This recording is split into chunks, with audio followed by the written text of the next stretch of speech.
La deuxième halakha. Haïm mutar le nashim lechol ifne shitpalelu tfilat shacharit.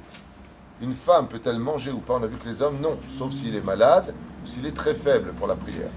Une femme, la réponse du Rav Ovadia, mutar le isha lechol vilishtot kodem atfila. La femme, oui, le peut. Pourquoi? Qui t'a dit qu'elle va avoir le temps de prier de shacharit? Peut-être qu'elle va prier mincha. Alors, les femmes n'ont qu'une seule prière à faire par jour au minimum. Si elles veulent faire 3, tant mieux. Mais elles n'ont qu'une seule prière à faire. Et donc, si d'un coup elle a passé l'heure de shacharit, alors quoi, elle ne va pas manger jusqu'à mincha ou jusqu'à arvit, dans ce cas-là, mutar leisha lechol vilishtot kodem atfila shel chol. Tfilat shel Shabbat. La prière de Shabbat, étant donné qu'elle a l'habitude de prier, boire avant la prière, c'est totalement permis pour les hommes et pour les femmes. Aval, si elle a l'habitude de prier shacharit, il est préférable dans ce cas-là qu'elle fasse le kiddush. Sinon, elle pourrait éventuellement manger même sans kiddush le samedi matin, si elle est faible ou fatiguée. Alors je vous lis la halakha dans sa complétude, comme ça on aura la réponse. Gam be Shabbat mutar le nashim lishtot kodem atfila. Elles peuvent boire avant la prière, af kodem a kiddush, même avant le kiddush. Vi margishot chulsha, et si elles sentent qu'elles sont un peu faibles, reshayot aflit om pat abba min chassin, elles pourraient même manger donc comme l'exemple qui donne un borikas par exemple, avant la prière de shacharit, pour les besoins de la prière, parce qu'elle se sentirait un peu faible. Sinon, elle peut tout à fait faire le kiddush. Encore une parenthèse qui me tient à cœur. Je vois que beaucoup de gens se vexent pour des bêtises au nom du savoir-vivre.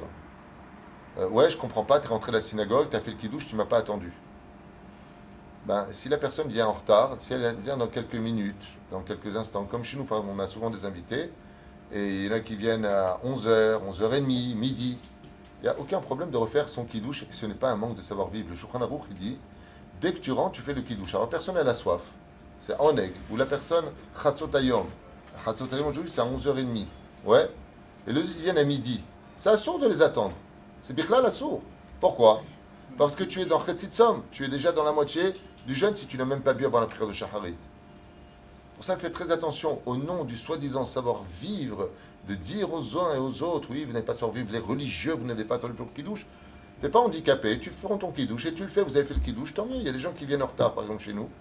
Rav Tutu, on a déjà fait le kiddush. Mais vadaï, alors quoi? Alors moi je vous attends, vous avez fait le kiddush? Daï madvarim elle est bémet qui sont au nom de l'orgueil et de la bêtise humaine.